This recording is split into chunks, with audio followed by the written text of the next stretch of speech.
Well, thank you very much for the introduction, and it's great to be here again. In some ways, I feel like an evoke groupie as well, having come to all of the sessions. Good morning to everyone. It's a pleasure to be here at evokeAG 2026, a gathering that brings together the people and ideas that will shape the future of Australian agriculture.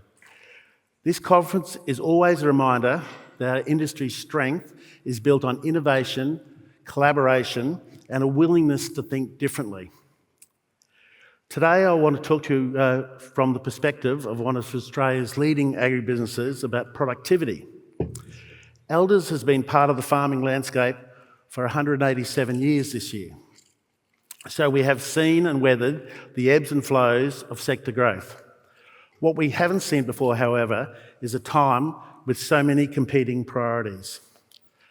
A farmer's job of producing nutritious food at scale for profit has now transformed into a responsibility to be stewards of the land, consider biodiversity, ensure climate change adaptability and transparency of emissions, on top of trying to grow and produce more for a growing population of increasingly savvy customers.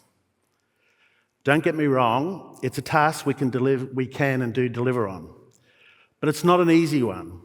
For producers to deliver, they need infrastructural and institutional support, mechanisms, policy and funding in the right avenues to help them to continue to maximise their productivity.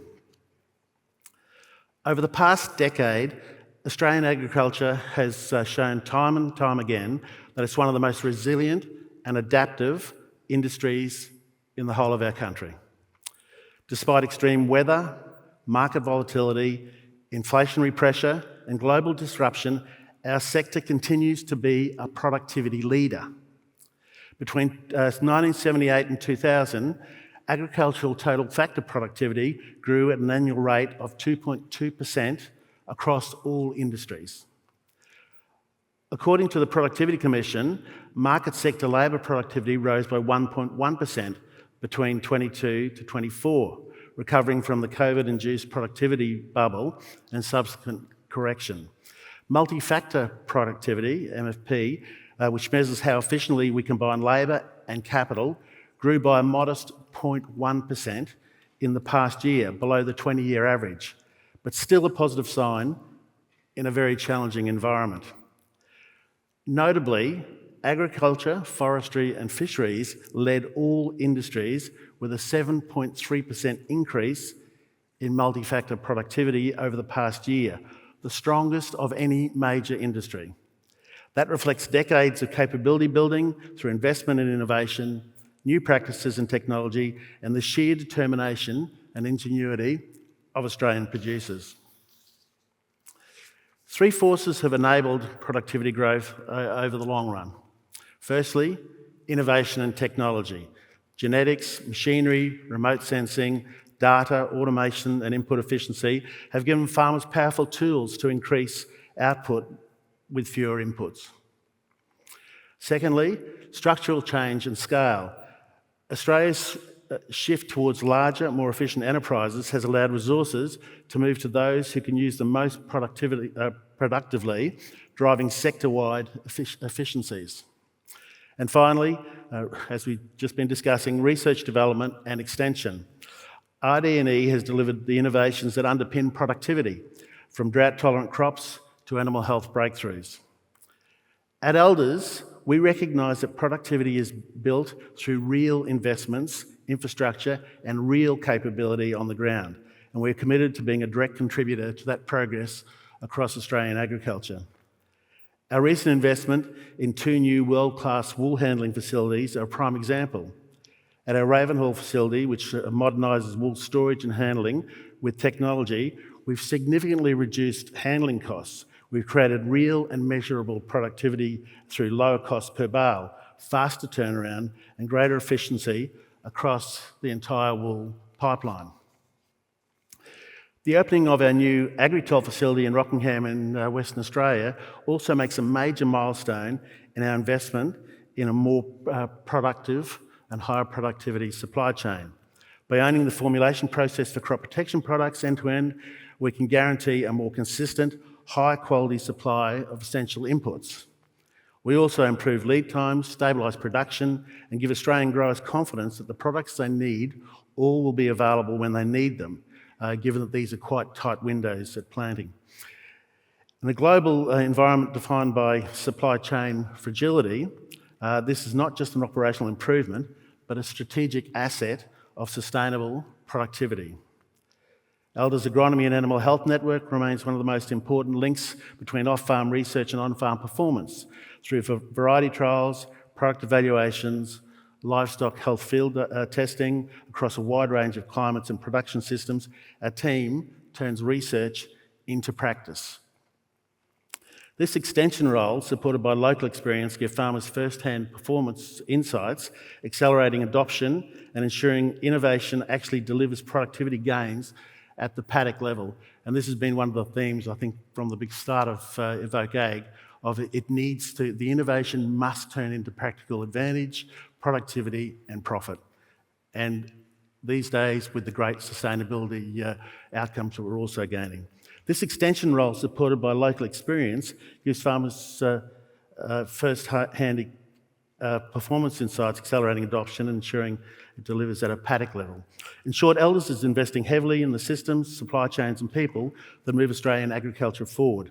We see productivity as a responsibility we share with our clients and the entire industry. Despite agriculture's success in an Australian setting, long-term productivity figures make it clear that Australian ag cannot take productivity growth for granted. A recent paper by the Australian Farm Institute shows that long-term productivity growth has fallen from 2.2% pre-2000 to 0.6% post-2000.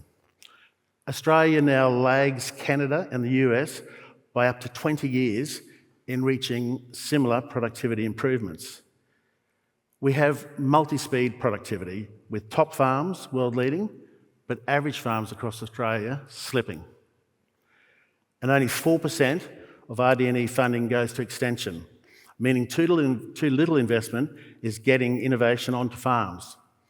In my mind, innovation is often the bottleneck at the top and struggles to trickle down to real-world application, which is why Elders are so invested in the extension initiatives across the country. There is also evidence that internationally we are seeing concerning declines in agricultural and scientific research investment.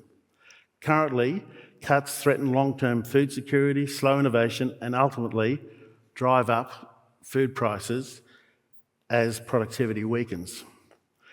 This is not a road Australia can afford to go down. Our competitiveness depends on a strong national research effort and organisations like Elders playing an active role in translating the research into real-world productivity. The next 10 years will be shaped by four major drivers: digital transformation, AI, automation, sensors and predictive systems will take management from reactive to predictive. Climate adaptation, new genetics, heat-tolerant systems, water efficiency and risk mitigation tools will be essential. Sustainability as productivity, low emission systems, traceability, soil health and market-aligned environmental performance will define competitiveness. And people and capability. Our ability to develop skills and accelerate adoption will determine how quickly the next wave of innovation is realised. Elders is already investing strategically in all four areas, from digital tools to on-farm advice to supply chain resilience, because productivity is not achieved by chance. Productivity is achieved by design. The story of Australian agriculture is one of resilience, ambition and ingenuity. But as the AFI report reminds us, productivity is not guaranteed. It's our job here today to build it through investment in science, stronger extension, smarter policy, robust supply chains and collaborative partnerships. Elders is committed to being one such partner, and there's the room today to collaborate with like-minded individuals and organisations. Across logistics, inputs, agronomy and supply chains, we're choosing to invest in the systems that lift productivity for our clients and people now and in the future. My message today is that if we continue to invest in partnerships, people, innovation, research, and in translating all of these factors into real-world application, the decade ahead can be one of the most prosperous and productive in Australia's agricultural history. Thank you.